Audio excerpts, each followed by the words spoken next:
Hello students, NSU English teacher চ্যানেলে তোমাদের সকলকে স্বাগত জানাই। আমি ডক্টর গৌতম মাইতি।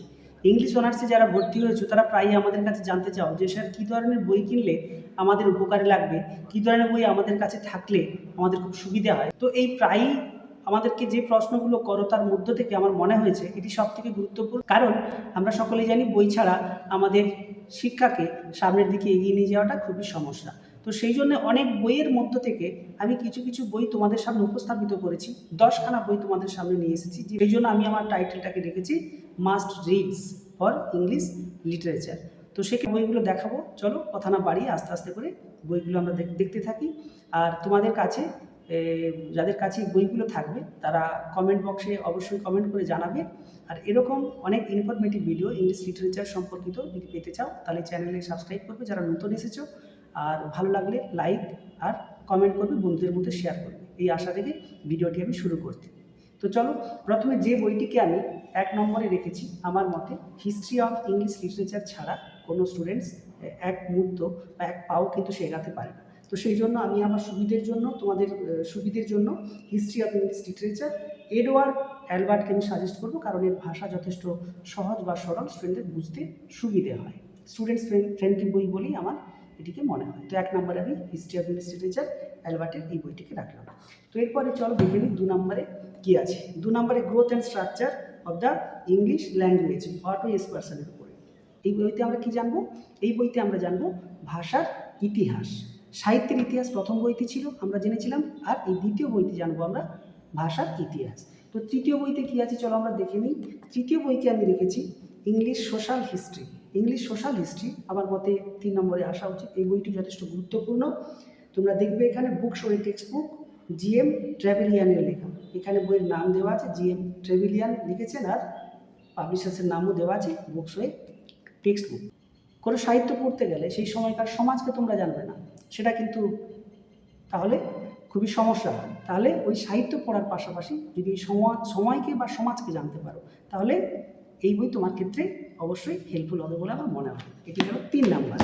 4 নাম্বারে এটিও কিন্তু খুব দেখতে খুবই শর্ট, কিন্তু এই বই কোনো স্টুডেন্টের কাছে পাওয়া যাবে না তা হয় না। এই বইটি দেখতে অনেক পুরনো লাগছে, অনেক পুরনো এডিশন। এটি আমার নিজের কাছ থেকে আমি দেখাচ্ছি তোমাদের কাছে, আমার নিজেরই বই এটি। তো glossary of literary terms 6th edition, অনেক পুরনো বই এটি। তো তোমরা যারা নতুন পড়াশোনা করছো তাদের কাছে হয়তো এরপরে অনেক আপডেটেড ভার্সান থাকবে, কিন্তু মোটামুটিভাবে লেখাটা একই আছে, অসুবিধে কিছু নেই। ওই বই তোমরা কিনবে। তো আব্রাহামসের এই যে বই লিটারি টার্মস এর উপরে যথেষ্ট কিন্তু গুরুত্বপূর্ণ একটি বই, প্রায় আমরা সকলেই বইটি রাখি। এরপরে আর text book of English phonetics for Indian students. তো সাহিত্য পড়ার পাশাপাশি আমরা যখন আরও ভালো করে এগুলোকে জানা বা বোঝার চেষ্টা করবো তখন ফোনেটিক্স সম্পর্কে নলেজ কিন্তু দরকার হয়। তো সেক্ষেত্রে এই বইটি খুবই গুরুত্বপূর্ণ। এখানে দেখো লেখকের নাম দেওয়া আছে, আর পাবলিশার্স এখানে ম্যাকমিলান পাবলিশার্স, ভেতরে গেলে আমরা পাবো লেখা আছে। তো তারপরে আমরা দেখবো লিঙ্গুইস্টিক্স সম্পর্কে আমাদের জানার দরকার আছে। যেমনভাবে আমরা ফোনেটিক্স জানলাম এই বইতে, ঠিক একই রকমভাবে লিঙ্গুইস্টিক্স সম্পর্কে আমরা জানবো। Modern linguistics and introduction, S K. Verma, N কৃষ্ণস্বামীর লেখা, আর পাবলিশার সেখানে দেখো অক্সফোর্ডের। আমি প্রতিটি বই দেখাচ্ছি অথেন্টিক বই, এইগুলোর মধ্যে ভুল কম পাবে এবং অথেন্টিক জিনিসই পাবে। এই বইগুলি তোমাদের কাছে অবশ্যই থাকার দরকারও আছে। এরপরে দেখো the companion to literature in English. এই বই ভলিউম অনেক বড় ঠিকই, তো এই বইয়ের মধ্যে তোমরা কী পাবে, বিভিন্ন লেখকদের সম্পর্কে তোমরা একটা ওভারঅল কনসেপশন তোমরা পাবে। যে কোনো লেখকের সম্পর্কে তোমরা এখানে খোঁজও পেয়ে যাবে তোমরা, বা শুধু লেখক কেন আমি বলবো, এরকম ছোট ছোট বিভিন্ন রেফারেন্সগুলো, বিভিন্ন জিনিস সম্পর্কে যখন জানার প্রয়োজন হবে তোমাদের সাহিত্য সম্পর্কিত বিভিন্ন প্রসঙ্গগুলো, তখন এখানে তোমরা এই বইটাতে পাবে, a companion to literature in English. যেমন ধরো আমি যদি ছোট্ট করে এখান থেকে বলতে চাই, যেমন ধরো কোনো লেখকের নাম তোমরা পাচ্ছ, লেখকের নাম পাওয়ার পাশাপাশি তোমরা এরকম আরও অসংখ্য, যেমন ধরো এখানে দেওয়া আছে আইরনি কাকে বলে, আইরনি তুমি পেয়ে যাচ্ছ। আবার দেখবে এখানে এডওয়ার্ড সম্পর্কে তোমরা জানতে চাইছো, এডওয়ার্ড কে ছিলেন। তো এইরকম প্রচুর গুরুত্বপূর্ণ তথ্য তোমরা পাবে, বা কত বলবো আমি, প্রচুর উদাহরণ দিয়ে আমি শেষ করতে পারবো না। তো বারণ এটিও কিন্তু যথেষ্ট, companion to literature in English এই বইটি যথেষ্ট গুরুত্বপূর্ণ। এটা আমার নিজের কালেকশন থেকে দেখাচ্ছে, অনেক পুরনো এডিশন, তোমাদের কাছে যদি নতুন এডিশন থাকে খুব ভালো, অসুবিধে কিছু নেই।